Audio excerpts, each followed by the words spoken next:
గత ప్రభుత్వం పనితీరు ఎలా ఉంది? ఇప్పుడు ప్రభుత్వం పనితీరు ఎలా ఉంది? మీ ఎమ్మెల్యే పనితీరు ఎలా ఉంది? గత నా పేరు లంకెల శ్రీధర్ రెడ్డి, చిట్యాలండి.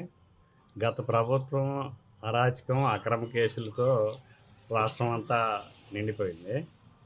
ఇప్పుడు శాంతియుతంగా సక్రమమైన పాలన జరుగుతుంది తాతయ్య గారి ద్వారా.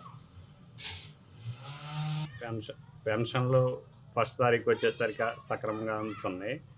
రోడ్లు బాగానే ఉన్నాయి. గొడవలు ఏమి లేవు. శాంతియుతంగా ఉంది నియోజకవర్గం కానీ, రాష్ట్రం కానీ.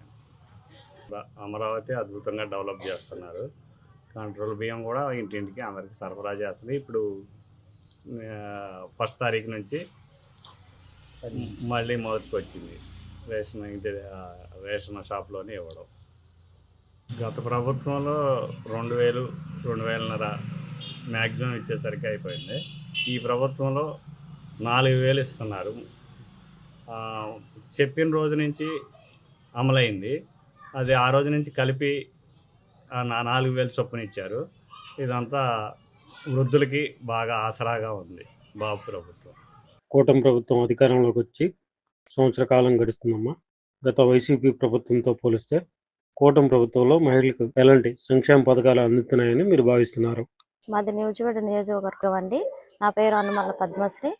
కూటమి ప్రభుత్వంలో పనితీరు చాలా బాగుందండి. ఇంతకు ముందు కన్నా ఇప్పుడు బాగా అభివృద్ధిగా ఉంది. మహిళలకు కూడా చాలా అనుకూలంగా ఉంది. మేము అనుకున్న ఇదిగా పవన్ కళ్యాణ్ గారు కానీ, చంద్రబాబు నాయుడు గారు కానీ బాగా మంచిగా పనులు చేపిస్తున్నారు. పేద ప్రజలకు కూడా అనుకూలంగా ఉండేటట్టు పనులు చేపిస్తున్నారు. ఇంకా అభివృద్ధి పరచాలని, ఇంకా మంచిగా చేయాలని కోరుకుంటున్నాం. డ్వాక్రా మహిళలకి ఇంతకు ముందు మంచిగా చేసినట్లుగా ఇప్పుడు కూడా అలాగే అభివృద్ధిగా చేయాలని మనస్ఫూర్తిగా కోరుకుంటున్నాం.